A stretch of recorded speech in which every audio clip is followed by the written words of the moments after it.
ओम शांति। एक अद्भुत जीवन कहानी। श्रीमद् भगवद गीता में वर्णित है कि मूढ़मती लोग साधारण तन में आए मुझ परमपिता परमात्मा को नहीं पहचान पाते। पहचाने भी कैसे?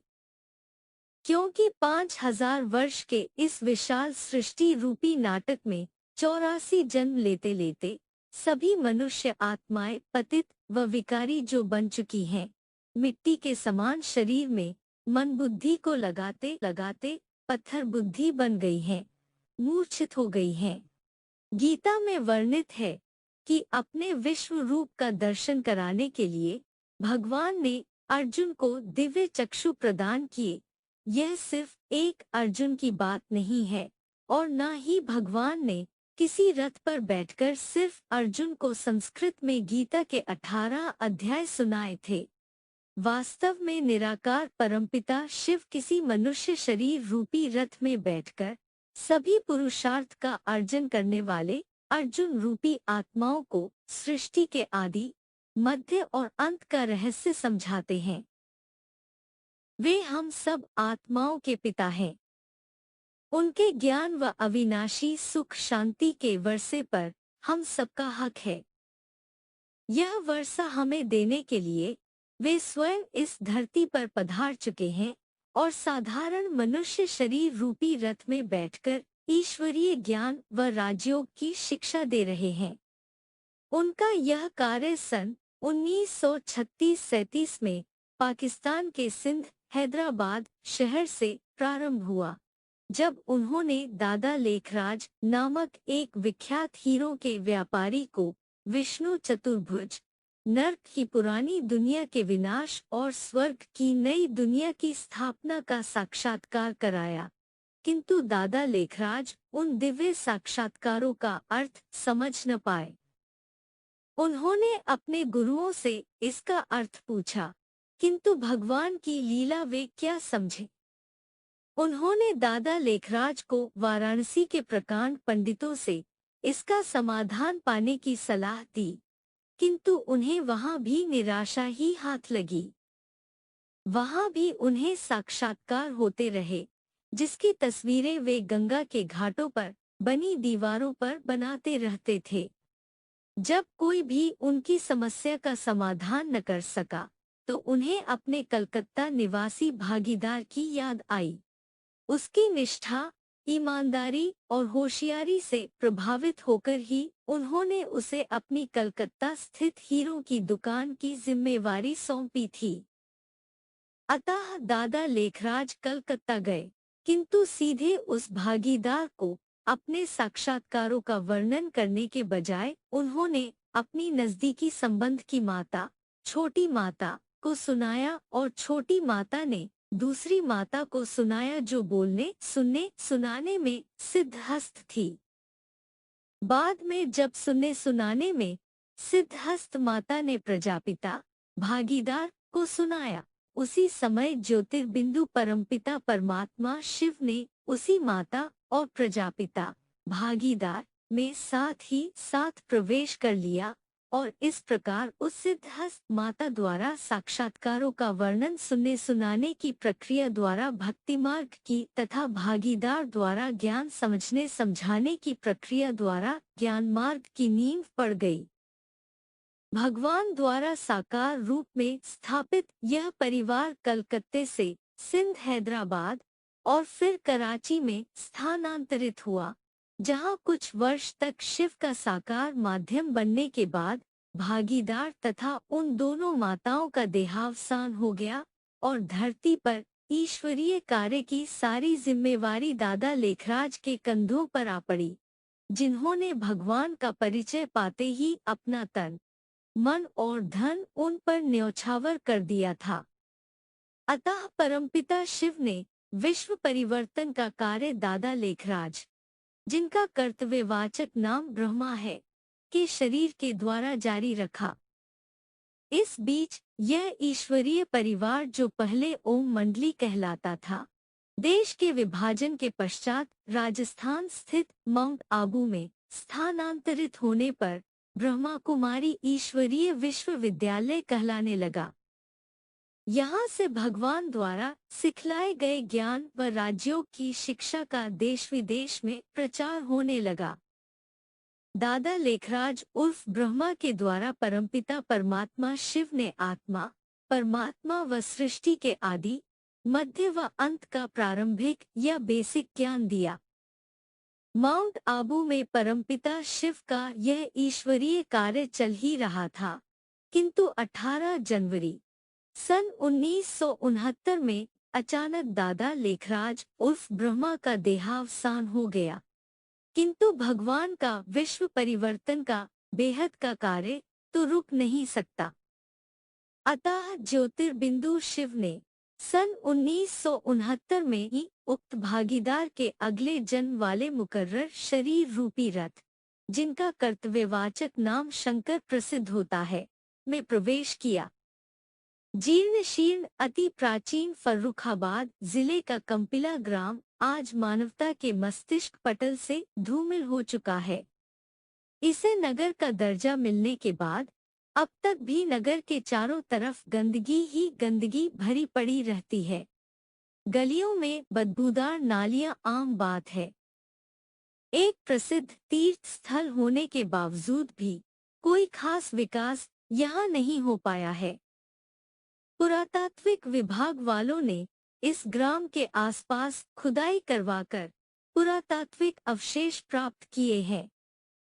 यह ग्राम वास्तव में ऐतिहासिक व पौराणिक दृष्टि से बहुत महत्वपूर्ण है।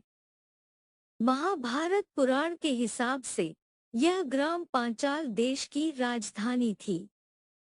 यहाँ ही पांचाल नरेश द्रुपद की पुत्री द्रौपदी का जन्म हुआ माना जाता है।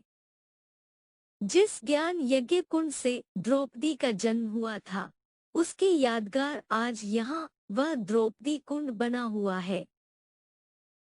यज्ञ कुंड के समीप ही टीले पर एक आश्रम है, जो कपिल मुनि की तपस्या स्थली है। इस कंपिला ग्राम में ही जैनियों के दो प्रसिद्ध तीर्थ स्थल अर्थात 13वें तीर्थंकर श्री विमलनाथ स्वामी का दिगंबर जैन मंदिर तथा श्वेतांबर जैन मंदिर भी स्थित है। इनके अलावा भी यहाँ कई पुराने मंदिर हैं, जो इसके ऐतिहासिक व धार्मिक महत्व को सिद्ध करते हैं। शायद इसलिए परमपिता परमात्मा शिव ने भी विश्व परिवर्तन के अपने गुप्त कार्य के लिए इस कंपिला ग्राम को ही चुना है। माउंट आबू से ब्रह्मा के द्वारा चलाई गई वाणियों के सिद्धांतों के अनुसार पौराणिक युग की पुनरावृत्ति हो रही है, अर्थात पांडवों का लंबे समय का गुप्तवास अभी फिर चल रहा है। इन रहस्यों को मात्र वही लोग समझ सकते हैं जिन्होंने आध्यात्मिक परिवार के विभिन्न मिनी मधुबनों और गीता पाठशालाओं या गीता मंदिरों में आकर 7 दिन का निःशुल्क प्रशिक्षण लेकर रोजाना ज्ञान प्राप्त किया है और गहराई से अध्ययन के साथ साथ रिसर्च भी किया है। कंपिला एक ऐसी पवित्र धर्म स्थली है जो फिलहाल जराजीर्ण अवस्था में है, किंतु वह फिर से संसार के सामने रोशन होने वाली है। माउंट आबू में दादा लेखराज ब्रह्मा द्वारा चलाई गई शिव बाबा की वाणियों अर्थात ज्ञान मूल्यों के अनुसार कंपिला गांव में वर्तमान युग को परिवर्तन करने वाले एक ऐसे दिव्य महापुरुष का आविर्भाव हुआ है, जिनके तन में परमप्रिय पतित पावन परमपिता शिव परमात्मा अवतरित होकर सतयुग की स्थापना का कार्य कर रहे हैं। ऐसी मान्यता बहुत से ब्रह्मा कुमार कुमारियों की बन चुकी है। उक्त वाणियों में इनके पूर्व जन्मों के वृत्तांतों का उल्लेख भी पाया गया है और इनके वर्तमान जीवन का भी विशेष उल्लेख है। सन 1969 में दादा लेखराज ब्रह्मा के देहावसान से अब तक ब्रह्मा की आत्मा द्वारा माउंट आबू में गुलजार दादीजी के तन द्वारा सुनाई जा रही अव्यक्त वाणियों में भी इस बात के प्रमाण मिलते हैं। लगभग 600-700 करोड़ की आबादी वाले विश्व को ऐसे महापुरुष की पहचान होना भी जरूरी है और समय पर होना ही है। कंपिला निवासी बाबा वीरेंद्र देव दीक्षित जी का जन्म एक गरीब किसान ब्राह्मण परिवार में 1 फरवरी सन 1942 को फर्रुखाबाद जिले उत्तर प्रदेश के कायमगंज से उत्तर दिशा की ओर लगभग 4 किलोमीटर दूरी पर स्थित अहमदगंज नामक गांव में हुआ था। उनकी माता का नाम लीलावती और पिता का नाम श्री सोहनलाल शिवदयाल दीक्षित था। श्री सोहनलाल जी अपना अहमदगंज गांव छोड़कर अपने ही ननिहाल कंपिला गांव में स्थायी रूप से रहने लगे। अतः बाबा दीक्षित जी का पालन पोषण पौराणिक एवं ऐतिहासिक नगरी कंपिला में ही माता पिता के संरक्षण में होने लगा। उधर हाई स्कूल की शिक्षा पूरी करने के बाद उन्होंने कंपिला थाने में इंचार्ज रह चुके सिद्दीकी दरोगा के निजी घर हमीरपुर जिले से इंटर की शिक्षा पूरी की। अपना इकलौता पुत्र होने के कारण उनके पिताजी उन पर शादी के लिए दबाव डाला करते थे, जो कि बाबा पसंद नहीं करते थे। इस कारण वे अपने पिताजी से क्षुब्ध रहते थे। अतः पिताजी ने कह दिया कि यदि घर में रहना है तो शादी भी करनी है, नहीं तो जहाँ चाहो वहाँ चले जाओ। तो दबाववश वे घर से निकल पड़े। उनकी एक छोटी बहन भी है जो कि उनके पिताजी के संरक्षण में रहने लगी, क्योंकि बाबा की माताजी का देहांत सन 1965 में हो गया था। उस समय बाबा की उम्र 23 वर्ष के लगभग रही। फिर एटा में जेटीसी की ट्रेनिंग पूरी करने के बाद कंपिला परिषदी प्राइमरी विद्यालय में उन्होंने बच्चों को पढ़ाने का काम 3 वर्ष तक किया। फिर वहां से निकलकर कायमगंज बालिका विद्यालय में भी 2 वर्ष तक पढ़ाते रहे। उसके बाद वहां से निकलकर पीएचडी रिसर्च वर्क के लिए अहमदाबाद, गुजरात रवाना हो गए। बाबा के अलौकिक जीवन की घटनाएं। पीएचडी रिसर्च वर्क के दौरान ब्रह्मा कुमारियों से संपर्क और संघर्ष। बाबा दीक्षित जी ने सन 1969 में गुजरात यूनिवर्सिटी के हॉस्टल अहमदाबाद में रहकर सृष्टि का आदि पुरुष कौन इस विषय पर अनुसंधान पीएचडी का काम शुरू किया। 4-6 मास व्यतीत होने के पश्चात रिसर्च वर्क के दौरान 30 नवंबर 1969 को पहली बार राजस्थान में माउंट आबू स्थित प्रजापिता ब्रह्मा कुमारी ईश्वरीय विश्वविद्यालय के संचालक दादा लेखराज ब्रह्मा के 18 जनवरी सन 1969 ईस्वी में देहांत होने के बाद बाबा वीरेंद्र देव दीक्षित ने ब्रह्मा कुमारी संस्था के 2B प्रभु पार्क अहमदाबाद स्थित पालड़ी सेवा केंद्र में प्रवेश किया। वहां पर ब्रह्मा कुमारी वेदांती बहन ने इन्हें अटेंड किया। वह बहन कुछ सुनाती थी तो उन बातों का बाबा विरोध करते जाते थे, क्योंकि वे रिसर्च माइंडेड होने के कारण शास्त्रों के आधार पर हर बात को मानते रहे, इसलिए वे उनकी बातों को कट करते रहे। इस प्रकार लगातार 3-4 दिन बीत गए, लेकिन कोई बात हल नहीं हो पाई। वेदांती बहन तो होशियार थी। उन्होंने वहां के बड़े बड़े बुजुर्ग ब्रह्मा कुमार भाइयों को बुलाकर बाबा के आसपास बैठा दिया। फिर वे बुजुर्ग भाई लोग उनको समझाने लगे कि आप पहले यहाँ 7 दिन कोर्स तो सुन लीजिए। यह बात सुनते ही बाबा ने कहा कि फिर तो हम प्रश्न करना ही भूल जाएंगे। फिर भी बाबा ने उन सबकी बात मान ली और कहा कि आप हमें सुनाते जाइए, हम नोट करते जाएंगे। अतः कोर्स के दौरान 7वें दिन उन्हें अटेंड करने वाली वह बहन कहीं चली गई, तो बाबा दीक्षित जी उस केंद्र की संचालिका ब्रह्मा कुमारी सरला बहन से मिले और उनके साथ डिस्कशन करने से कुछ प्रश्नों का समाधान भी प्राप्त हुआ। फिर भी वह संचालिका बहन इन्हें पूरी तरह संतुष्ट नहीं कर पाई। बाद में उन्होंने बाबा से कहा कि अगले दिन कलकत्ते से ब्रह्मा कुमार रमेश भाई आने वाले हैं। आप उनसे अपने प्रश्नों का समाधान ले लीजिए, क्योंकि सरला बहन को अंदर ही अंदर यह लगने लगा कि हम इनको संतुष्ट नहीं कर पा रहे हैं। दूसरे दिन रमेश भाई आए और जब वे बाबा से मिले तो उन्होंने बाबा से एक ही प्रश्न पूछा कि आपको परमपिता परमात्मा शिव का जो रूप यहाँ बतलाया गया है वह पसंद आया? उसकी स्मृति आपको पसंद है? तो बाबा ने जवाब दिया कि हाँ, यह बात हमको अच्छी लगी है कि परमपिता परमात्मा शिव ज्योतिर्बिंदु है। उसको याद करने से हमारी मन बुद्धि रूपी ज्योतिर्बिंदु आत्मा सूक्ष्म स्टेज धारण करेगी। सूक्ष्म को याद करेंगे तो बुद्धि सूक्ष्म बनेगी। जब बाबा ने याद की प्रक्रिया अच्छी बताई तो रमेश भाई ने बताया कि जब आपको याद की प्रक्रिया अच्छी लग रही है तो आप कुछ दिनों तक यह अभ्यास करिए। अभ्यास करने के बाद आपको स्वतः ही सब प्रश्नों का समाधान मिल जाएगा।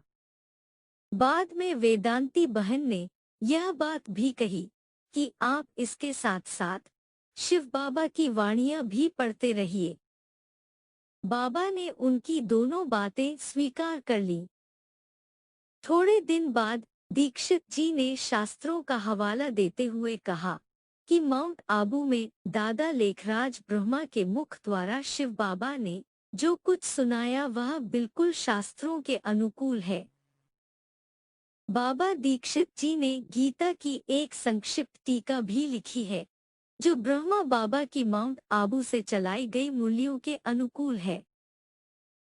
गीता में यह बतलाया है, भ्रुवोर मध्ये प्राणम आवेश सम्यक, अर्थात जब मनुष्य शरीर छोड़ने लगे तो वे भ्रिकुटी के मध्य में प्राण आत्मा को याद करे और अणुर्णीया स्मनुस्मृत्य, अर्थात आत्मा अणु से भी अनुरूप है। आत्मा का रूप अणु बिंदु है। यह बात इन्हें अच्छी लगी तो इन्होंने कहा कि ठीक है, हम यह प्रैक्टिस करेंगे। उसके बाद जब बाबा सरला बहन के पास मूल्य लेने के लिए गए तो उस संचालिका बहन ने मूल्य देने से यह कहकर इनकार कर दिया कि आप शास्त्रकार हैं, आप शिव बाबा की वाणी पढ़ने के लायक नहीं हैं। इन बातों से उनको बड़ा दुख हुआ कि भगवान के महावाक्य पढ़ने और समझने के हकदार तो सभी हैं, जबकि यह हमारे चाहने के बाद भी इनकार कर रहे हैं। इसलिए तो शिव बाबा ने देहधारी गुरुओं द्वारा किए जाने वाले इस प्रकार के व्यवहार के बारे में पहले से ही मूली में सचेत कर दिया था। ब्रह्मा कुमारियों द्वारा प्रकाशित रिवाइज्ड साकार मूली तारीख 21/2/86 पृष्ठ 3 मध्यादि में शिव बाबा ने कहा है, सबका आधार मूली पर है। मूली तुमको न मिलेगी तो तुम श्रीमत कहाँ से लाएंगे? ऐसे नहीं, सिर्फ एक ब्राह्मणी को ही मूली सुनानी है, कोई भी मूली पढ़कर सुना सकते हैं। इसके अलावा रिवाइज्ड मूली तारीख 22/12/91 पृष्ठ 2 मध्य में कहा है कि जो बाबा की मूली निकलती है, सब स्टूडेंट को हक है मूली अच्छी तरह पढ़ने का। जिनको मूली का शौक होगा वह 3-4 बारी मूली जरूर पढ़ेंगे। मूली बगैर और कुछ सूझना ही नहीं चाहिए। मूली को कोई 5-8 बारी अच्छी रीति पढ़े तो ब्राह्मणी से भी ऊंच जा सकते हो। सबको अपनी उन्नति करनी है। इसी श्रीमत को ध्यान में रखते हुए थोड़े समय के पश्चात वेदांती बहन, जिन्होंने बाबा को टैकल किया था, ने बाबा से कहा कि उचित समय आने पर आपको मूल्यों का बंडल निकाल करके दे देंगे। अतः जिन दिनों इंचार्ज सरला बहन वहां मौजूद नहीं रहती थी, उन दिनों बाबा को वहां से वाणियों का बंडल मिलता रहता था। फिर बाबा उन वाणियों को पढ़कर वापस भी कर देते थे और यह क्रम बड़ी बहन की अनुपस्थिति में लगातार चलता रहा, अर्थात वे हर तीसरे चौथे दिन मूल्यों का स्टॉक ले जाते रहे। उनसे उनको इतनी पुष्टि और संतुष्टि मिली कि वे गदगद हो गए। अंदर से उन्हें सारी बातों का समाधान मिलने लगा। बाद में उन्होंने नियमित रूप से शिव बाबा की वाणी सुनने के लिए ब्रह्मा कुमारी सेवा केंद्र में जाना शुरू कर दिया, क्योंकि रिसर्च में इनको यह सिखाया गया था कि अगर किसी भी विषय पर रिसर्च करना है तो उसके मूल को पकड़ना जरूरी है। इसके बाद ब्रह्मा कुमारी बहनों की बातों को बाबा ने महत्व नहीं दिया, क्योंकि शिव बाबा की वाणी में बाबा दीक्षित जी ने यह महावाक्य पढ़ा था, ब्रह्मा कुमारी की मत मिलती है सो भी श्रीमत, अर्थात शिव बाबा की वाणियों से जांच करनी होती है कि यह मत राइट है व रॉन्ग है। तुम बच्चों को राइट और रॉन्ग समझ भी अभी मिली है। मुरली तारीख 21/1/2000, पृष्ठ 3 मध्य। जबकि माउंट आबू में तथा कथित ब्रह्मा कुमार कुमारियों द्वारा इन बातों में ढिलाई बरतने के कारण दिनांक 30/5/73, पृष्ठ 81 मध्य की अव्यक्त वाणी में अव्यक्त बाप दादा ने स्पष्ट कह दिया कि हरेक को अपनी जिम्मेवारी आप उठानी है। अगर यह सोचेंगे कि दीदी, दादी व टीचर जिम्मेवार हैं, तो इससे सिद्ध होता है कि आपको भविष्य में उन्हीं की प्रजा बनना है, राजा नहीं बनना है। जबकि शिव बाबा आए ही हैं राजा बनाने के लिए। यह भी अधीन रहने के संस्कार हुए ना। जो अधीन रहने वाला है वह अधिकारी नहीं बन सकता, विश्व का राज्य भाग्य नहीं ले पाता। इसलिए स्वयं के जिम्मेवार, फिर सारे विश्व की जिम्मेवारी लेने वाले विश्व महाराजन बन सकते हैं। यानी बाबा दीक्षित जी के सामने कोई भी समस्या आती थी तो वे मूल्यों, अव्यक्त वाणियों को ही टटोलते थे। बाबा को अपने रिसर्च वर्क के लिए जो सब्जेक्ट मिला हुआ था उसे उन्होंने ब्रह्मा बाबा की वाणियों से टैली करना शुरू किया। जब उन्हें शास्त्रों की सारी बातें ब्रह्मा बाबा की वाणियों से बिल्कुल टैली होती लगने लगी तो उस थीसिस में उन्हें बड़ा मजा आने लगा। वह थीसिस ऐसी तैयार हुई कि बाबा ने मूल्यों से जो कुछ समझा वह सारी थ्योरी शास्त्रों से प्रमाणित होकर शोध ग्रंथ के रूप में सामने आ गई। क्लास में क्लास की टीचर बहन अपने तरीके से मूल्यों की व्याख्या देती थी, जिस पर बाबा ध्यान नहीं देते थे, क्योंकि वे अंदर से मूल्यों के सारे रहस्यों को समझ रहे थे। अतः मूल्यों, अव्यक्त वाणियों को समझकर बाबा ने जो धारणा पैदा की और तदनुसार वे जो कुछ टीचर बहनों को बताना चाहते थे, ये सुनाना चाहते थे, वह धारणा बहनों को पसंद नहीं आती थी, क्योंकि ब्रह्मा कुमारियों का कहना यह था कि शास्त्र सब झूठे हैं। शिव बाबा ने जो कुछ बोला है सिर्फ वही सच्चा है, और बाबा दीक्षित जी का कहना यह था कि शिव सुप्रीम सोल ने ब्रह्मा द्वारा जो कुछ सुनाया है वह सब कुछ शास्त्रों के अनुकूल ही है। हमारा अलग से कोई मंतव्य नहीं है और न ही हम अपने को इस योग्य समझते हैं, क्योंकि दीक्षित जी जो कुछ भी बोलते थे उसका मूल आधार ब्रह्मा कुमारी आश्रम में उपलब्ध शिव बाबा के वर्शंस ही हैं। सिर्फ वही बाबा के प्राण हैं। अधिकतर पुरानी ब्रह्मा कुमारियां पढ़ी लिखी न होने के कारण मूल्यों की सही तरीके से व्याख्या नहीं कर सकती हैं और दुनिया को यह भी नहीं समझा सकती हैं कि गीता का भगवान निराकार शिव है, न कि साकार कृष्ण, जबकि हम निराकार साकार दोनों को ही मानते हैं। निराकार का मतलब है ज्योतिर्बिंदु शिव। ज्योतिर्बिंदु शिव साकार शरीर के बिना गीता ज्ञान कैसे दे सकते हैं?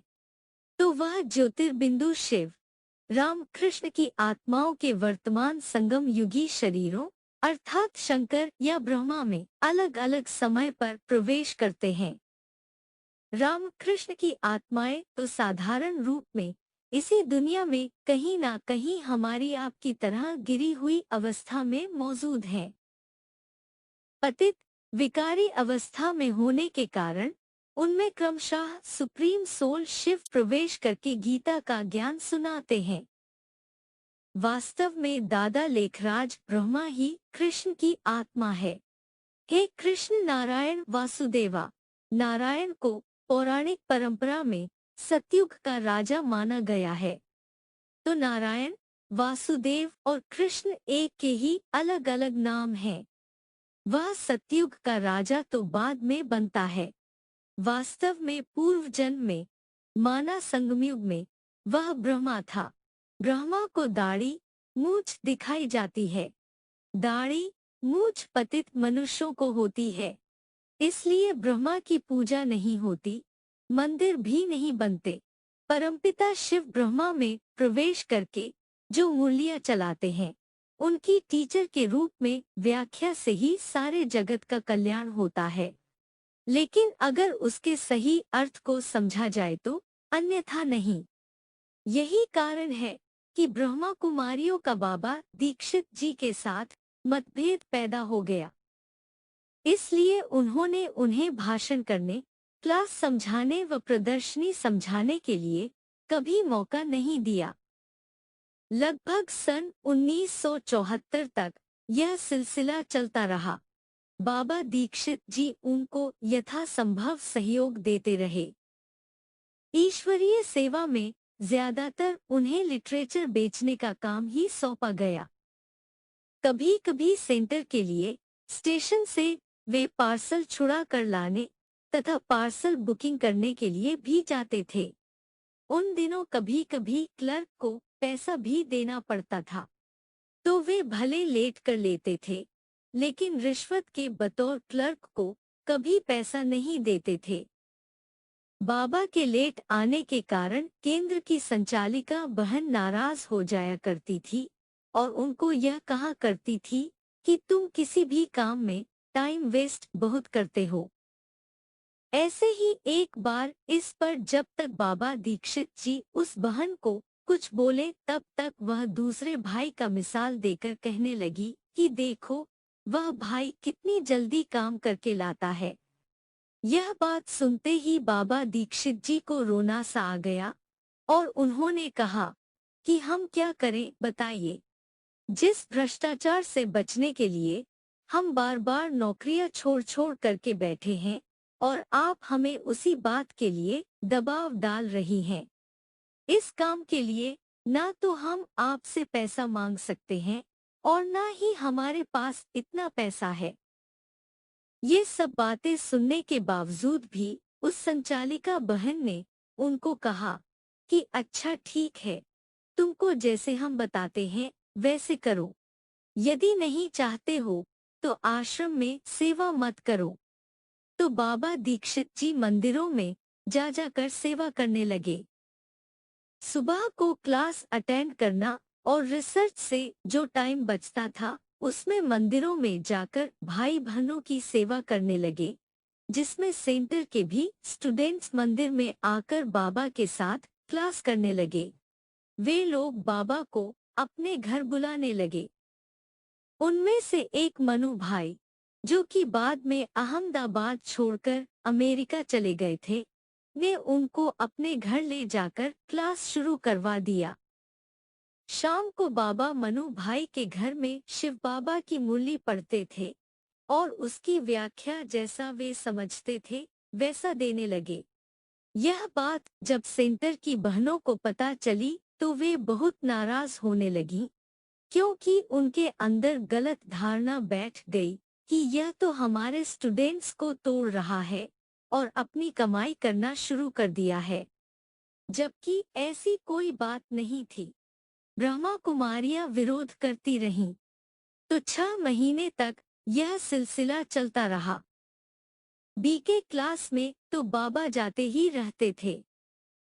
संचालिका बहन ने इनसे आश्रम का काम लेना पहले ही बंद कर दिया था और इस तरह मतभेद बढ़ता ही गया। एक दिन संचालिका बहन ने सोचा कि हमारे कहने से तो यह मानेगा नहीं, इसके लिए उन्होंने षड्यंत्र रचकर यह प्रोग्राम बनाया कि दक्षिण भारत से वाया अहमदाबाद माउंट आबू जाने वाली एक पार्टी का सामान उन्होंने अपने केंद्र पर रखवा लिया और उस पार्टी को माउंट आबू जाने दिया। वह सामान रखवा लेने के ठीक अगले दिन बाबा दीक्षित जी से सरला बहन अचानक बोली कि बहुत दिनों से यहाँ पर कोई सर्विसेबल भाई नहीं है, सेवा करने के लिए कोई तैयार नहीं होता है। यह सामान इतने दिनों से यहाँ पड़ा हुआ है, इसको माउंट आबू पहुँचाना है, आप इसे वहाँ पहुँचाएंगे? बाबा ने सामान उठाकर के यह कहा कि अच्छा हम पहुँचाएंगे, क्योंकि वे कभी सेवा के लिए मना नहीं करते थे। वे सारे सामान का रिजर्वेशन करा के अहमदाबाद रेलवे स्टेशन से माउंट आबू चले गए। माउंट आबू में प्रकाशमणि दादी ने बाबा को प्रताड़ित किया। माउंट आबू पहुंचने के बाद ब्रह्मा कुमारी संस्था की मुख्य प्रशासिका प्रकाशमणि कुमारिका दादी ने बाबा दीक्षित जी से कहा कि आप शाम को 4 बजे हमसे मिलें। बाबा को यह पता नहीं था कि वह क्यों बुला रही हैं। 4 बजे वे जब दादी के पास पहुँचे तो पहुँचते ही दादी ने उन्हें डांटना शुरू कर दिया कि तुम जैसे शांति से पहले रहते थे, यहाँ आते थे, वैसे ही शांति से रहो। तुम इधर उधर धमचक्र क्यों मचाते हो? तो उन्होंने कहा कि दादी जी, हम तो शिव बाबा की बातें करते हैं, कोई फालतू बातें तो करते ही नहीं, और वैसे भी शिव बाबा ने तो यह बोला ही है कि शिव के मंदिर में 2 तरह के पक्षी होते हैं, एक होते हैं कबूतर और एक होते हैं ज्ञान की कंठी वाले तोते। इस तरह से शिव बाबा के महावाक्यों को बाबा दीक्षित जी ने उनके सामने रखते हुए कहा कि कंठी वाले तोते होते हैं, उनको ज्ञान की कंठी पड़ी हुई होती है। माना उनके कंठ में से जब भी आवाज निकलेगी, जो कुछ सुनेंगे बाहर जाकर के ट्रेयो ट्रेयो की ज्ञान की ही आवाज करेंगे। और कबूतर जो होते हैं वे मंदिरों में शिवलिंग के ऊपर गंध करते हैं और उनके मुख से आवाज भी नहीं निकलती है। यह सारा मिसाल शिव बाबा ने हम ब्राह्मण बच्चों के लिए ही दिया है। अतः बाबा ने उन्हें स्पष्ट कह दिया कि भगवान की जो राइट बातें हैं, जो हमने सुनी है, हम तो वह जरूर सुनाएंगे। आपके कहने से हम मानने वाले नहीं हैं। बस इतना सुनते ही दादी एकदम गुस्सा हो गई। तुरंत उन्होंने एक चपरासी को बुलाकर कह दिया कि इनको जल्दी से जल्दी बस स्टैंड पर पहुंचाकर रवाना कर दो। रात को 6-7 बजे की बात थी, सर्दी के दिन थे। वहां पर कोई बस नहीं मिली और रास्ते से चलते समय वह चपरासी बाबा से कहने लगा कि आजकल के जो पढ़े लिखे लोग हैं वो घास खाते हैं। बाबा को लगा कि यह बात हम पर लागू कर रहा है, इसलिए उन्होंने सोचा कि इसे ज्ञान देना जरूरी है। तो मौका पाकर बाबा ने उस चपरासी को थोड़ी थोड़ी ज्ञान की बातें बतलाना शुरू किया। बस स्टैंड तक पहुंचते पहुंचते वह मौन हो गया और बोला, आपकी बात तो एकदम ठीक है। उसने बाद में बड़ी कोशिश भी की कि कोई गाड़ी या टैक्सी मिल जाए, लेकिन नहीं मिली। फिर उसने जब तक कुमारिका दादी को फोन किया तब तक दादी एकदम गुस्से में वहां ऑफिस से उठकर चली गई थी। किसी अन्य बहन ने फोन अटेंड किया था। उनको तो पता ही नहीं था कि क्या क्या बातें हुई थीं। उन्होंने तो सीधा कह दिया कि कोई बात नहीं, उस भाई को वापस ले आओ। दूसरे दिन सुबह जब कुमारिका दादी क्लास करा रही थी, तो बाबा दीक्षित जी उनके सामने जाकर बैठ गए और क्लास के बाद वे अपना बैग लेकर निकल पड़े। यह घटना है जनवरी सन 1974 की। बाबा ने जून 1975 में अहमदाबाद भी छोड़ दिया। उसका भी कारण यह हुआ कि जब माउंट आबू से लौटे तो लौटने के बाद अचानक कुमारिका दादी ने कोई आदेश अहमदाबाद इंचार्ज को दे दिया। उस आदेश के अनुसार उन्होंने बाबा दीक्षित जी का क्लास में बैठना बंद करा दिया। एक दिन ऐसे हुआ कि क्लास हो रहा था। अचानक कुछ भाई लोग आए और बाबा से कहा कि दादी ने आपको क्लास करने के लिए मना किया हुआ है। तब बाबा ने उनसे कहा कि दादी ने मना किया हुआ है, लेकिन शिव बाबा ने तो किसी वाणी में ऐसे नहीं कहा कि किसी को क्लास करने से मना कर दो। हमारी कोई गलती हो तो वह हमें बताइए, तो उसे हम सुधारेंगे। तो उन्होंने कहा कि नहीं, हम तुम्हारी कोई बात नहीं सुनेंगे। तब बाबा ने भी कहा कि तो हम आपकी बात भी नहीं सुनेंगे। यह कहकर वे क्लास में ही बैठे रहे। फिर वे 4-5 लोग अंदर चले गए और वहां टीचर बहन से कुछ परामर्श किया। परामर्श करने के आधा घंटे के बाद 4-5 भाई लोग बाहर आए और किसी ने बाबा के हाथ पकड़े और किसी ने पाँव पकड़े और उनको उठाकर सीढ़ियों से नीचे ले जाकर आश्रम के बाहर छोड़ दिया। उसके बाद 2 भाई लोग दरवाजे पर चौकसी के लिए खड़े हो गए ताकि वे क्लास करने के लिए अंदर ना जा पाए। 3 दिन तक यह क्रम चलता रहा। जैसे ही बाबा सुबह और शाम क्लास करने के लिए वहां जाते थे, तो वे भाई लोग वहां दरवाजे पर उनको खड़े हुए मिलते थे। बाकी सब भाई बहनों को क्लास करने जाने दिया जाता था, लेकिन केवल बाबा बाहर दरवाजे पर खड़े रहते थे। फिर उनका वहां जाना ही छूट गया। फिर बाबा ने यह बात पुलिस को रिपोर्ट कर दी, लेकिन बात ऐसी हो गई कि 1-2 महीने पहले अहमदाबाद में ब्रह्मा कुमारियों का बड़ा मेले का प्रोग्राम आयोजित हुआ था, जिसमें अहमदाबाद की लगभग आधी से ज्यादा जनता उस प्रोग्राम में शामिल हुई थी। बहुत बड़ा मेला होने के कारण पुलिस भी बहुत ज्यादा प्रभावित थी। तो बाबा दीक्षित जी ऐसी रिपोर्ट लिखवाना चाहते थे कि सार्वजनिक स्थान पर जाने से इन्हें क्यों रोका जा रहा है, जबकि ये तो वहाँ के पुराने स्टूडेंट थे। लेकिन उस दौरान ब्रह्मा कुमारी संस्था से प्रभावित होने के कारण उस दरोगा ने 341वीं धारा में इनकी बात को नहीं लिखा, सिर्फ मारपीट के केस में रिपोर्ट लिख दी। इसके बाद बाबा जब दूसरे बीके सेवा केंद्र पर क्लास करने गए, तो वहां भी उन्हें दरवाजे पर ही रोक दिया गया। 2-3 दिन बाद जब बाबा उस पालड़ी एरिया की पुलिस स्टेशन में कंप्लेंट लिखाने गए, तो वहां पर भी दरोगा ने उनको उल्टा डांट दिया। अंततः मणिनगर आश्रम से लगी हुई पुलिस में एक पठान दरोगा था। उन्होंने बाबा को कहा कि ठीक है, 341वीं धारा में आपके मौलिक अधिकार के हनन की रिपोर्ट हम लिखेंगे, लेकिन इसके पहले हमको इंक्वायरी करने के लिए 2-3 दिन चाहिए।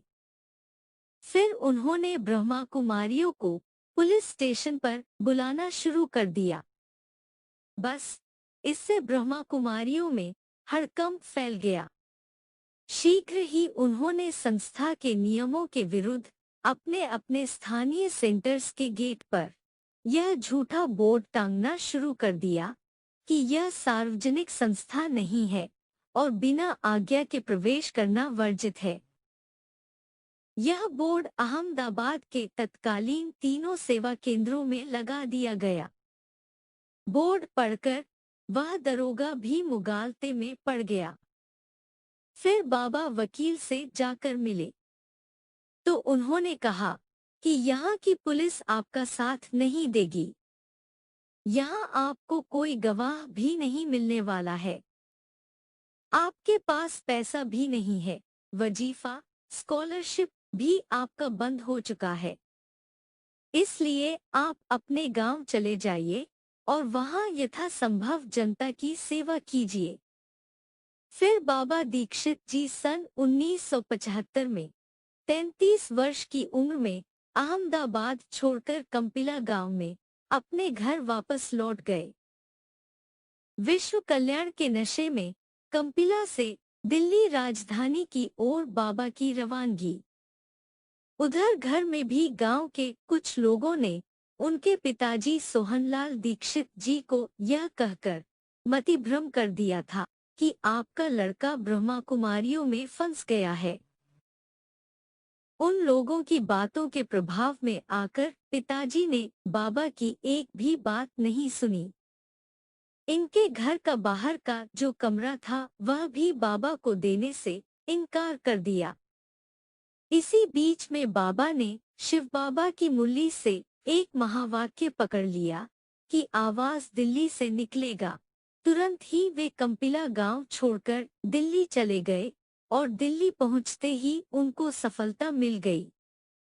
वहां के जो खास 20-25 सेवा केंद्र थे उनमें उन्होंने चक्कर लगाए और चक्कर लगाते लगाते उनको शाहदरा रोहतास सेवा केंद्र के कुछ भाई बहनों को ईश्वरीय ज्ञान सुनाने का थोड़ा मौका मिलने लगा, क्योंकि उस वक्त उधर की टीचर्स बहनें माउंट आबू गई हुई थीं। बाबा ने वहां के जिज्ञासुओं को मुरली सुनाना शुरू कर दिया। इस तरह इस ईश्वरीय सेवा की शुरुआत उन्होंने शाहदरा आश्रम से की। इस प्रकार वे अन्य ब्रह्मा कुमारी सेवा केंद्रों में भी चक्कर काटते रहे और भाई बहनों को मुरली की व्याख्याएं सुनाते रहे। उन सेवा केंद्रों में भी जो यमुना के किनारे के सेवा केंद्र थे, वहां के ज्यादातर जिज्ञासु उनके संपर्क में आने लगे। यह खबर तथा कथित ब्रह्मा कुमार कुमारियों के कान में लगती रही थी और उनके अंदर ही अंदर अशांति और क्रोध पैदा हो रहा था। तो उन्होंने जीप कार लेकर बाबा दीक्षित जी का पीछा करना शुरू कर दिया। उन्होंने बाबा दीक्षित जी को पकड़ने की कोशिश की, लेकिन पुष्पा माता के जिस घर में बाबा रहते थे वहां उस दिन वे उनको मिले नहीं। लेकिन उस वक्त शर्मा जी पुष्पा माताजी के युगल घर में मौजूद थे तथा कथित ब्रह्मा कुमारों ने गलती से शर्मा जी को बाबा समझकर उनको पकड़कर जीप में बिठा लिया। लेकिन जब शर्मा जी अपनी पंजाबी भाषा में उनको कुछ कहने लगे तब एक भाई ने कहा कि अरे, यह तो वीरेंद्र दीक्षित नहीं है, यह तो कोई और है। फिर उन ब्रह्मा कुमारों ने शर्मा जी को छोड़ दिया और पुष्पा माता को नौकरी छुड़वाने की धमकी देकर अपनी जीप कार लेकर चले गए। उसके ठीक 10 मिनट बाद बाबा दीक्षित जी वहां आ गए। बाबा समझ गए कि अब तो ये लोग हमारा पीछा छोड़ने वाले नहीं हैं। इसलिए बाबा ने दिल्ली का ऑल रूट पास बनवा लिया और एक जगह से दूसरी जगह, दूसरी जगह से तीसरी जगह, ऐसे सारी दिल्ली में घूमने लगे। साथ में अपना जो कुछ ज्ञान का मंथन था वह लोगों को सुनाने भी लगे। इस तरह तथा कथित ब्रह्मा कुमारों ने लगभग 5 साल तक बाबा का पीछा किया, लेकिन वे उनकी पकड़ में नहीं आए। उनको जो कुछ सुनाना था वह घर घर में जाकर सुनाने लगे।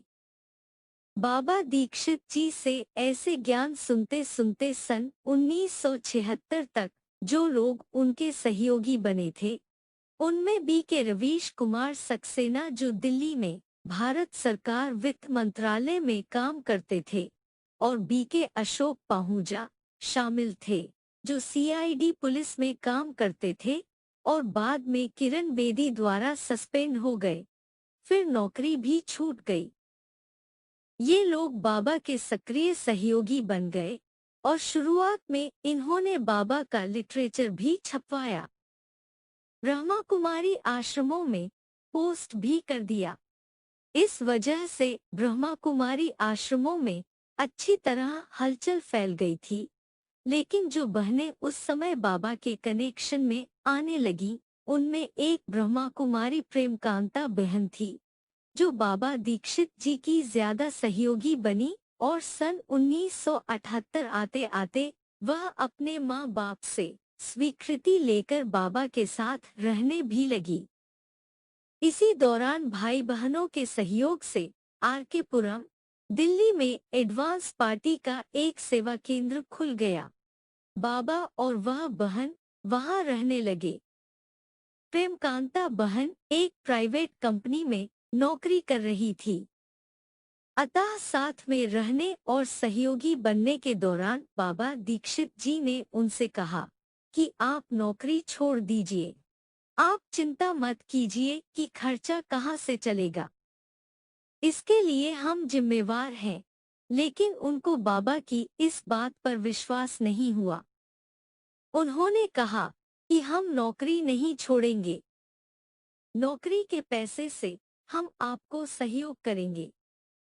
कुछ समय बीतने पर उस बहन ने बाबा से कहा कि हमारे पास इन अशोक पहुंचा, रवीश सक्सेना आदि भाइयों का बार बार फोन आता है और वे कह रहे थे कि जब आप वीरेंद्र भाई के साथ रह सकती हो तो हमारी गीता पाठशाला में भी 2-4 रोज के लिए क्यों नहीं रह सकती हो। इस पर बाबा दीक्षित जी ने कहा कि देखो, आपके माँ बाप से सहमति लेकर हम आपको अपनी जिम्मेवारी पर लाए हैं। परमिशन हमने ली है। यदि आप उसके घर में रहने गई और कहीं कुछ अनहोनी बात बन गई तो पकड़ा कौन जाएगा। इसलिए मैं परमिशन नहीं दे सकता। आपको अगर जाना है तो भले उनके पास स्वेच्छा से चली जाओ। तो उस समय तो उन्होंने बाबा की बातों को मान लिया, लेकिन दूसरे तीसरे दिन वह बाबा से यह कहकर चली गई कि मैं अपने माँ बाप के घर जा रही हूँ, जबकि वह माँ बाप के पास नहीं गई थी। 5 दिन तक बाबा दीक्षित जी ने उनका इंतजार किया, लेकिन कुछ पता नहीं चला। फिर जब बाबा उस बहन के घर पहुँचे तो उनके माँ बाप ने कहा कि वह तो यहाँ नहीं आई। यह सुनते ही बाबा दीक्षित जी ने समझ लिया कि उस बहन ने वही काम कर दिया जो उन्हें नहीं करना था। उसके बाद बाबा जब सेवा केंद्र में लौटे तो देखा कि रवीश सक्सेना, अशोक पहुंचा और धर्म सिंह लोनी आदि दूसरे दूसरे लोग, जिनको यह जलन थी कि यह बहन बाबा दीक्षित जी के साथ ही क्यों रहने लगी है, वे सभी एक ग्रुप बनाकर नीचे पार्क में बैठे हुए हैं। बाबा के सेवा केंद्र के ऊपर के बड़े हॉल में पहुंचते ही वे सभी पार्क से उठकर बाबा के पास आए। वे सभी बाबा से झगड़ा करने लगे। बाबा तो अकेले थे। उन सभी ने चारों तरफ से बोलना शुरू कर दिया। यह सीन देखकर बाबा ने बोला कि यह तो ऐसा है जैसे कि किसी गांव में कोई कुत्ता जाता है तो चारों तरफ से दूसरे कुत्ते चिंधने लगते हैं। यह कहते ही अशोक पहुजा ने बाबा दीक्षित जी के ऊपर हाथ भी चला दिया। इसके लिए माउंट आबू में शिव बाबा ने मुरली तारीख 5/2/74 पृष्ठ 2 के मध्यांत में बोला है, योगबल से होती है स्थापना, बाहुबल से होता है विनाश। वहाँ जो कुछ भी हुआ उसका परिणाम यह हुआ कि उन लोगों ने प्रेमकांता बहन के पिता को भड़काया, जिस कारण वे आकर उस बहन को अपने घर ले गए। बाद में बाबा दीक्षित जी पुष्पा माता के साथ उसी घर में रहकर 4-5 दिन तक उस बहन का इंतजार करते रहे। जब वह वापस नहीं आई तो उन्होंने सेवा केंद्र छोड़ दिया और ऑल इंडिया टूर पर निकल गए, क्योंकि दिल्ली में उनका अपना तो कोई ठिकाना ही नहीं था, तो कहीं रुकने का कोई सवाल ही नहीं था। उस समय सस्ते में all India railway tour ticket भी बनते थे। 150 रुपए में, 250 रुपए में और 300 रुपए में 2-2, 3-3 महीने के सर्कुलर रूट पास बनवाकर वे सारे भारत में जून सन 1982 तक चक्कर लगाते रहे। फिर जब बाबा दीक्षित जी कानपुर में थे तो कंपिला गांव के किसी व्यक्ति से उनकी मुलाकात हुई और उसने बताया कि आपके पिताजी की तबीयत ठीक नहीं है, यदि आप घर पहुंचे तो बेहतर होगा। तो बाबा दीक्षित जी ने उनको बतलाया कि 2 दिन के बाद हमारा दिल्ली जाने का प्रोग्राम है, तो उस वक्त हम कंपिला होते हुए दिल्ली जाएंगे। 2 दिन बाद जब तक बाबा घर आए तो देखा कि पिताजी ने शरीर छोड़ दिया था। उनकी छोटी बहन ने क्रियाकर्म किया था।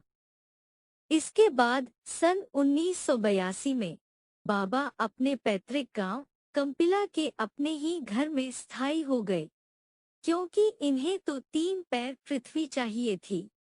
1983 ईस्वी में पुष्पा माता ने अपनी कन्या ब्रह्मा कुमारी कमला देवी शर्मा को ईश्वरीय सेवार्थ बाबा के पास सरेंडर कर दिया और तब से वह कन्या यज्ञ माता के रूप में बाबा की सहयोगी बनी। हालांकि सन 1976 से भी इनका भरपूर सहयोग रहा है। इस तरह यज्ञ माता कमला देवी जी द्वारा धीरे धीरे दूरदराज के शहरों से आने वाली ब्रह्मा कुमार कुमारियों की पार्टियों को ज्ञान की अपेक्षित पालना मिलने लगी। दिल्ली से, कानपुर से, वाराणसी से जो भी पार्टियां आती रहीं, वे एडवांस ज्ञान की परवरिश लेती रहीं। धीरे धीरे आने वालों की संख्या बढ़ने लगी। अंततः कुछ समय बीतने के पश्चात ब्रह्मा कुमारी ईश्वरीय विश्वविद्यालय माउंट आबू से ब्रह्मा मुख द्वारा उच्चारित शिव के ज्ञान रतन, जिसे मुरली कहा जाता है, उनमें से विशेष प्रामाणिक तथ्यों के आधार पर ब्रह्मा कुमारी सेवा केंद्रों से आने वाले असंतुष्ट ब्रह्मा कुमार कुमारियों ने बाबा वीरेंद्र देव दीक्षित जी द्वारा की गई मुरलियों की व्याख्या का अनुमोदन करते हुए त्वमेव माता च पिता त्वमेव अर्थात बाबा वीरेंद्र देव दीक्षित जी को शिव बाबा केयर ऑफ प्रजापिता ब्रह्मा जगत पिता का साकार रूप और पहली सरेंडर कन्या प्रजापिता ब्रह्मा कुमारी कमला देवी जी को ज्ञान ज्ञानेश्वरी जगत माता जगदम्बा के साकार पाठ माता के रूप में लिखित रूप में घोषित कर दिया। यह माता वही है जो यज्ञ के आदि में दादा लेखराज को हुए साक्षात्कारों को सुनने सुनाने की प्रक्रिया के लिए निमित्त बनी थी और अब पुनर्जन्म लेकर आई है।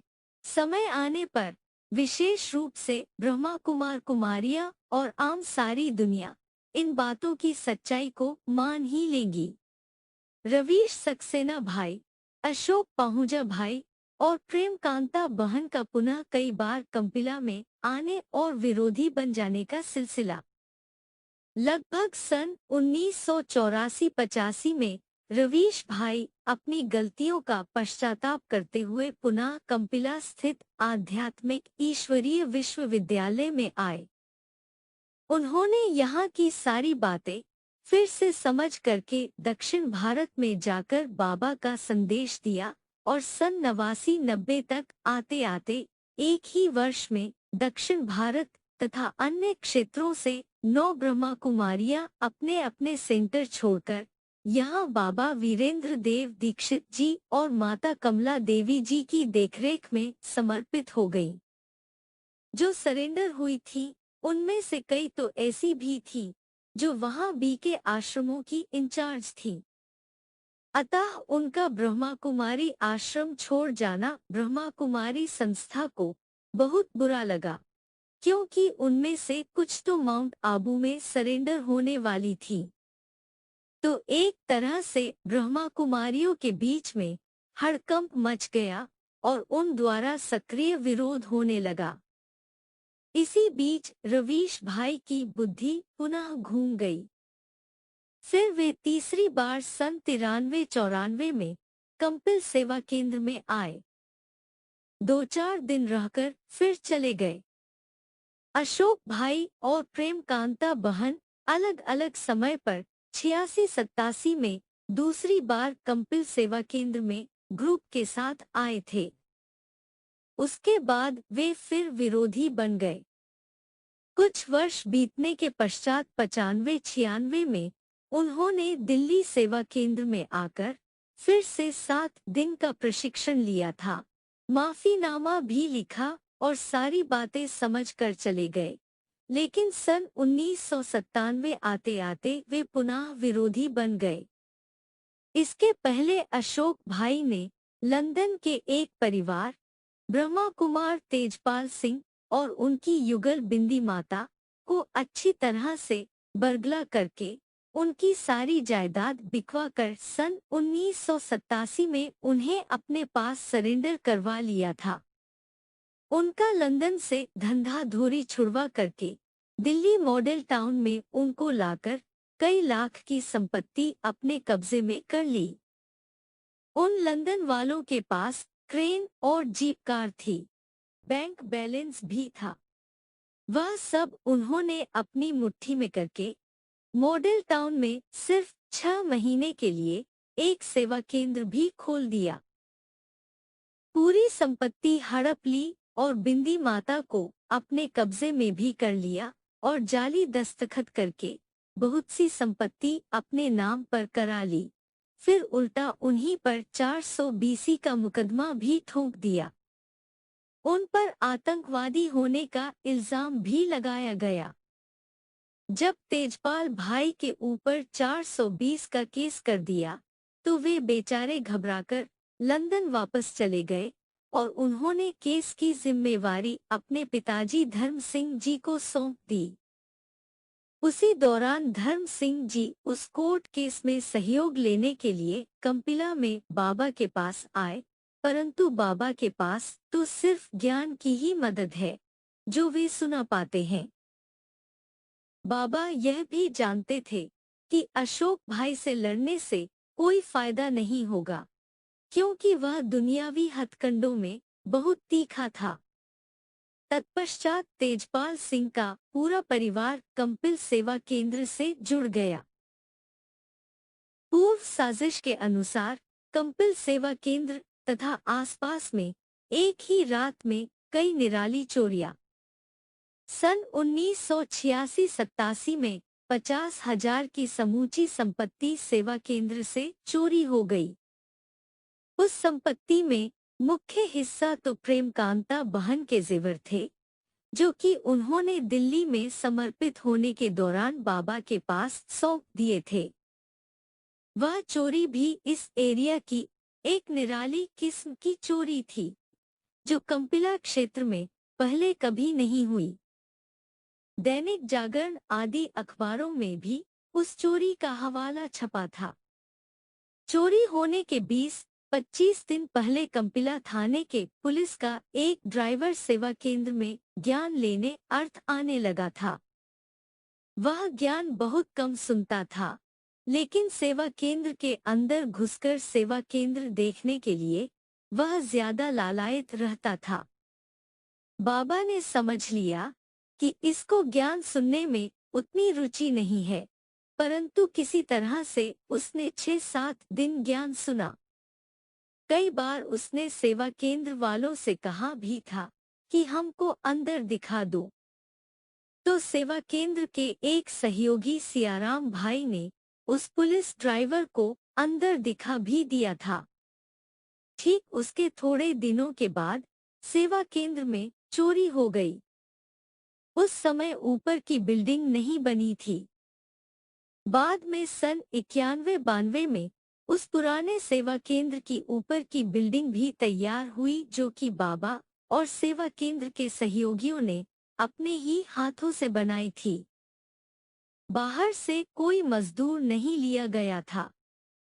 इधर चोरी होने के समय बाबा उदयपुर पार्टी के साथ ऊपर छत पर लेटे हुए थे। छत से नीचे आने के लिए एक ही दरवाजा था। चोरी इस मायने में निराली थी कि बाहर से लेकर अंदर तक के दरवाजों, पेटियों, अलमारियों के जितने भी ताले थे वह सब खोल दिए गए। मास्टर की से या किसी भी तरीके से खोल दिए गए।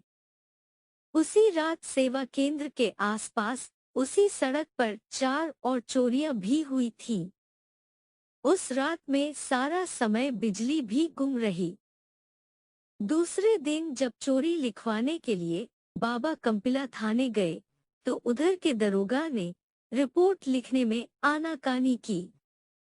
गुस्से में आकर वे गालियां देने लगा कि रंडीबाज है, यहाँ आया हुआ है, यह है वो है। जब बाबा ने ज्यादा दबाव डाला तो दरोगा सोलंकी ने गाली देते हुए कहा, लिख दो साले की चोरी। क्या होता है लिखने से? जब सेवा केंद्र के सहयोगी रफीउल्ला भाई ने दरोगा को समझाया तो वह थोड़ा शांत हुआ, लेकिन बाकी 4 लोगों की चोरियों की रिपोर्ट लिखने से उन्होंने मना ही कर दिया। यह चोरी होने से पहले कंपिल सेवा केंद्र में एक बार पुलिस इंक्वायरी हुई थी कि यहाँ भ्रष्टाचार होता है, दुराचार होता है और वेश्यावृत्ति होती है। इस तरह की एक इंक्वायरी पुलिस के एसपी द्वारा की गई। जब इंक्वायरी के बाद बाबा ने उस कंप्लेंट की एक कॉपी मांगी तो उन्होंने देने से इनकार कर दिया। कंप्लेंट में नाम रवीश सक्सेना का दिया हुआ था, लेकिन जब बाबा ने साइन चेक किया तो वह रवीश भाई का साइन नहीं था। रवीश भाई के साइन से बाबा अच्छी तरह से परिचित थे, जबकि रवीश भाई तो ऐसा चालाक, कानूनी व्यक्ति नहीं है जो इस तरह की झूठी रिपोर्ट करे। आध्यात्मिक विद्यालय में आने वाले ज्यादातर ब्रह्मा कुमारी संस्था से असंतुष्ट या प्रताड़ित होकर आए हैं। माउंट आबू के विपक्षी ब्रह्मा कुमारियों ने कंपिला में एडवांस पार्टी के रूप में चल रहे इस ईश्वरीय परिवार का नाम शंकर पार्टी रख दिया है, जबकि मुरलियों और अव्यक्तवाणियों में कहीं पर भी शंकर पार्टी, विष्णु पार्टी या ब्रह्मा पार्टी का नाम नहीं आया है। यह तो उन्होंने अपनी मनमानी से नाम रखा है, जबकि बाबा दीक्षित जी की वही भाषा रही जो शिव बाबा की भाषा है, क्योंकि शिव बाबा ने तो मुरली में एडवांस पार्टी का ही जिक्र किया है। इधर माउंट आबू की मुख्य प्रशासिका प्रकाशमणि दादी से चारों ओर की ब्रह्मा कुमारी इंचार्जों ने शिकायत करना शुरू कर दिया कि यह शंकर पार्टी हमारे सभी फॉलोअर्स को तोड़कर कंपिला ले जा रही है, इसलिए आप कुछ कीजिए। इस प्रकार के सिद्धांतों में मत भिन्नता के कारण दादी ने सीकर राजस्थान के एक ब्रह्मा कुमार राजकुमार सहगल को शंकर पार्टी का विरोध करने के लिए अपना प्रतिनिधि नियुक्त किया। दादी ने उनसे कहा कि आप शंकर पार्टी के विरोध में कुछ न कुछ मैटर लिखकर हमारे पास भेज दो, ताकि हम उसको अपने प्रेस में छापेंगे और छपा हुआ मैटर सब ब्रह्मा कुमारी आश्रमों में भेजेंगे। आप वह मैटर लेटर्स के रूप में वीरेंद्र देव दीक्षित को संबोधित करके भेज दो। इस प्रकार बाबा वीरेंद्र देव दीक्षित के अपोजिशन में ढेर सारे प्रिंट किए हुए मैटर्स सभी ब्रह्मा कुमारी आश्रमों में भेजे जाने लगे। बल्कि अखबारों द्वारा इतना तीखा विरोध तो तथा कथित डुप्लीकेट विष्णु पार्टियों ने भी नहीं कर पाया, जितना कि सहगल जी द्वारा माउंट आबू में प्रिंट करके बाबा के पास और सभी बीके आश्रमों में भिजवाया गया है। उसकी फाइल बाबा के पास अब भी उपलब्ध है, जिसमें यह भी प्रिंट किया गया है कि वीरेंद्र, आप जो वाणी चलाते हैं उसे आप बंद कर दीजिए। हालांकि बाबा दीक्षित जी तो माउंट आबू में चलने वाली वाणियों की सही व्याख्या देते थे, जो कि ब्रह्मा कुमारियों की अपनी समझ के विपरीत जाती थी, परंतु शास्त्रों के अनुकूल थी। यह मुरली की व्याख्या तथा कथित झूठे ब्रह्मा कुमारियों के अंदर ही अंदर एक तरह का भय पैदा करती थी। सन 87-88 से देश के कोने कोने से बहुत तेजी से पार्टियां कंपिल सेवा केंद्र में आने लगी, तो बाबा माउंट आबू की मुरलियों और अव्यक्त वाणियों की व्याख्या करने लगे। जैसे बाबा वीरेंद्र देव दीक्षित जी वाणियों का अर्थ समझाते, वैसे कैसेटों में आने वाली पार्टियों के लोगों द्वारा भरा जाने लगा और यह विरोध करने वाले तथा कथित विष्णु पार्टी के लोग भी पहले उन्हीं कैसेटों को फॉलो करते थे, बाद में विरोधी बन गए।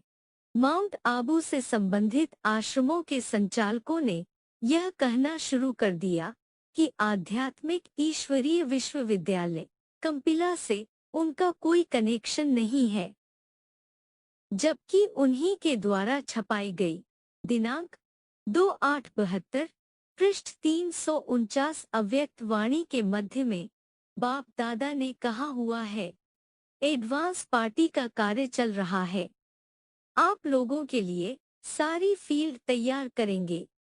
उनके परिवार में जाओ ना जाओ, लेकिन जो स्थापना का कार्य होना है उसके लिए वह निमित्त बनेंगे। एडवांस पार्टी का तो अपना कार्य चल रहा है, उनका कार्य ही आपके कनेक्शन से चलना है। एडवांस पार्टी में जितने भी स्टूडेंट आते हैं उनमें से 95% स्टूडेंट ऐसे होते हैं जो या तो ब्रह्मा कुमारी आश्रमों से प्रताड़ित होकर अर्थात पांडवों की तरह निष्कासित होकर आते हैं, या तो ईश्वरीय ज्ञान से संबंधित अपनी शंकाओं का समाधान प्राप्त न होने के कारण आते हैं और यहाँ आकर उनको पूरी संतुष्टि मिलती है। और यह तो वैसे ही है जैसे विभीषण राम की सभा में पहुंच गया था। यहाँ पर उन नंबरवार विभीषणों को राज्याभिषेकार्थ स्वीकार कर लिया जाता है। सन 76 से प्रत्यक्ष हुए परमपिता शिव के इस रथ के द्वारा यह स्पष्ट हो चुका है कि निराकार परमपिता शिव किन मनुष्य आत्माओं द्वारा स्थापना, विनाश व पालना का कार्य करा रहे हैं, अर्थात ब्रह्मा, शंकर व विष्णु की प्रैक्टिकल भूमिका कौन अदा कर रहे हैं। सारे विश्व के माता पिता कौन हैं, जिनके द्वारा परमपिता शिव सारी दुनिया को अविनाशी सुख शांति का वर्षा देते हैं और जो विश्वमहाराजन श्री नारायण व विश्वमहारानी श्री लक्ष्मी के रूप में इस सृष्टि पर राज्य करेंगे। आने वाली नई दुनिया, पैराडाइज या जन्नत कैसी होगी? वह उस स्वर्गीय दुनिया के पहले पत्ते अर्थात श्री कृष्ण व श्री राधे कौन बनेंगे?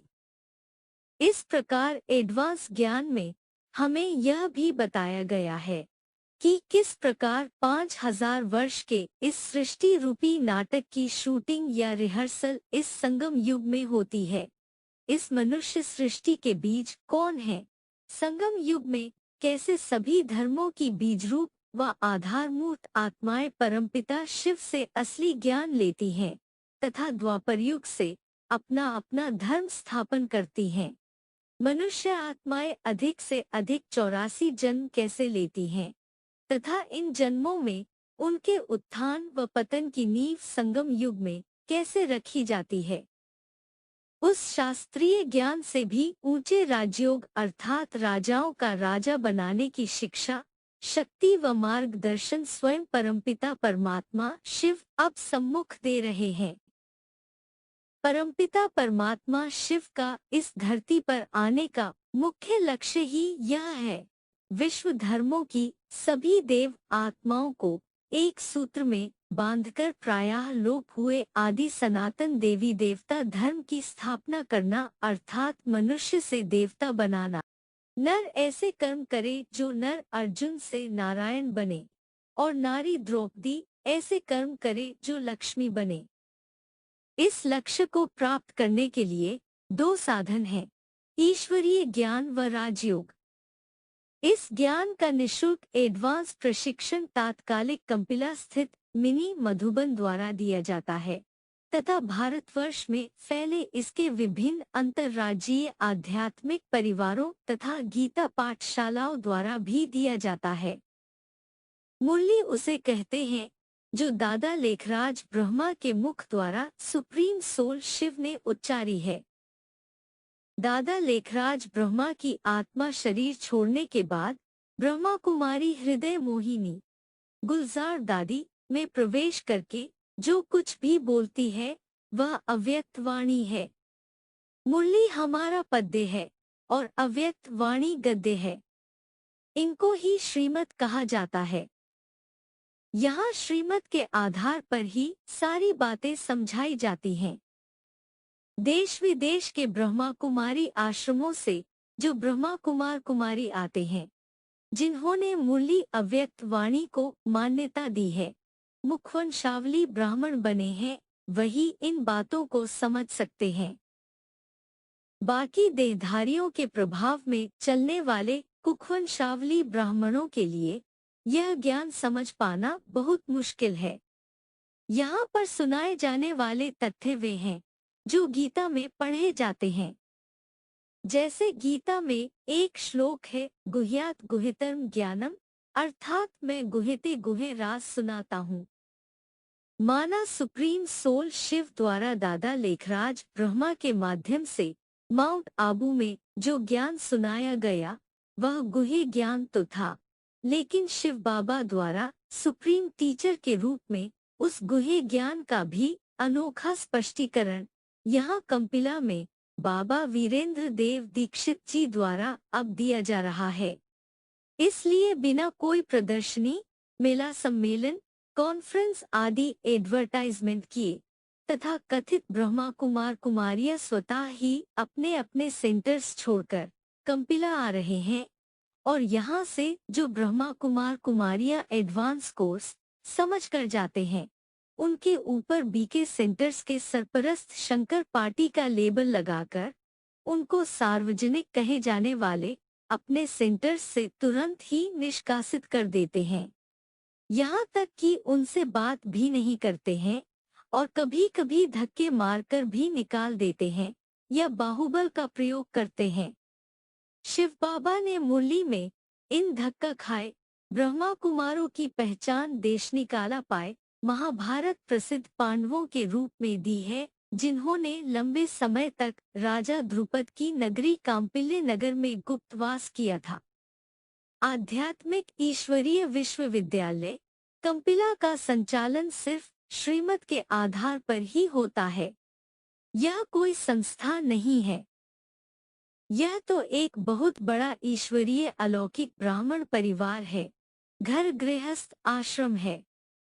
इसका प्रमाण माउंट आबू से ही छापी गई अव्यक्त वाणी तारीख 22/4/84 पृष्ठ 265 आदि में है, जिसमें बाप दादा ने कहा है, यह वंडरफुल विश्वविद्यालय है। देखने में घर भी है, लेकिन बाप ही सत शिक्षक है।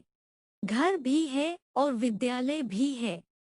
इसलिए कई लोग समझ नहीं सकते हैं कि यह घर है या विद्यालय है, लेकिन घर भी है और विद्यालय भी है, क्योंकि यहाँ सबसे श्रेष्ठ पाठ अर्थात सृष्टि के आदि मध्य अंत का ज्ञान और राजयोग सिखाया जाता है और अपने 84 जन्मों के पाठ को पहचानने का ज्ञान दिया जाता है। इसी जन्म में नर से नारायण और नारी से लक्ष्मी बनने का लक्ष्य दिया जाता है, जबकि ब्रह्मा कुमारी आश्रम में यह लक्ष्य दिया जाता है कि वर्तमान शरीर छोड़कर अगले जन्म में राधे कृष्ण जैसे प्रिंस प्रिंसेस बनना है।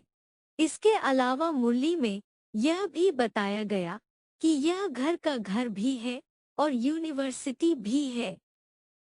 इसको ही गॉड फादरली वर्ल्ड यूनिवर्सिटी कहा जाता है, क्योंकि सारी दुनिया के मनुष्य मात्र की सद्गति होती है। रियल वर्ल्ड यूनिवर्सिटी यह है। घर का घर भी है, माता पिता के सम्मुख बैठे हैं। फिर यूनिवर्सिटी भी है, स्पिरिचुअल फादर बैठा हुआ है। यह रूहानी नॉलेज है जो रूहानी बाप द्वारा मिलती है। स्पिरिचुअल नॉलेज सिवाय स्पिरिचुअल फादर के और कोई मनुष्य दे नहीं सकते। उनको ही ज्ञान का सागर कहा जाता है। रिवाइज मुरली 5/9/91 पृष्ठ 1 आदि। इस आधार पर ज्यादातर अर्जुन जैसे गृहस्थी पांडव ही यह ज्ञान धारण करते हैं। पिछले 2 दशकों से भी अधिक समय से पूरे भारतवर्ष से और विदेश से भी ब्रह्मा कुमार कुमारियां खिंच करके आध्यात्मिक ईश्वरीय विश्वविद्यालय कंपिला में आ रहे हैं। इधर आकर वे सारे एडवांस नॉलेज को समझते हैं।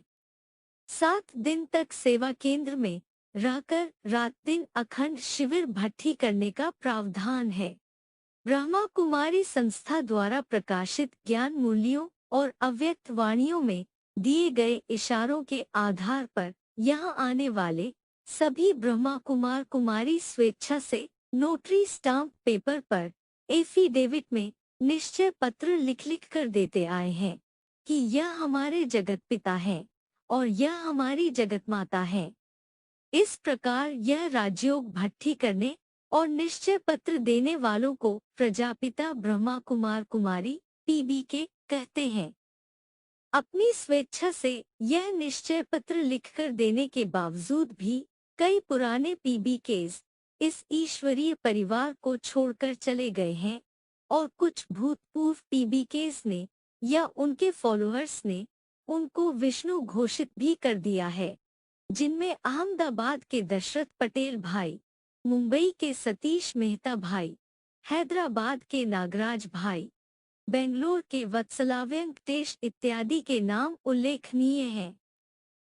इसलिए यहाँ पर कुछ वर्षों से पीबीकेस द्वारा कोर्ट के स्टाम्प पेपर्स पर निश्चय पत्रों का एफिडेविट फर्रुखाबाद कचहरी में बनवाया जाता है, ताकि कोई भविष्य में यह न कह सके कि हमने निश्चय पत्र दिया ही नहीं।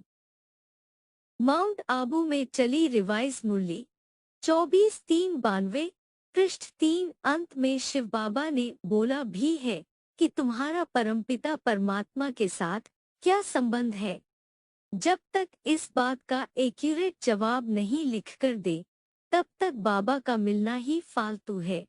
एक्यूरेट जवाब का मतलब है वर्तमान समय सुप्रीम सोल शिव ज्योतिर्बिंदु किस साकार तन में इस सृष्टि पर कार्य कर रहे हैं और उस साकार व्यक्ति का नाम रूप देश काल क्या है। जब तक इस बात का पता ही नहीं तो परमपिता परमात्मा शिव से साकार संबंध कैसे जोड़ा जा सकता है। देश विदेश के ब्रह्मा कुमारी आश्रमों से जो ब्रह्मा कुमार कुमारी आते हैं, जिन्होंने मुरली अव्यक्त वाणी को मान्यता दी है, वह मुखवंशावली ब्राह्मण ही इन बातों को समझ सकते हैं।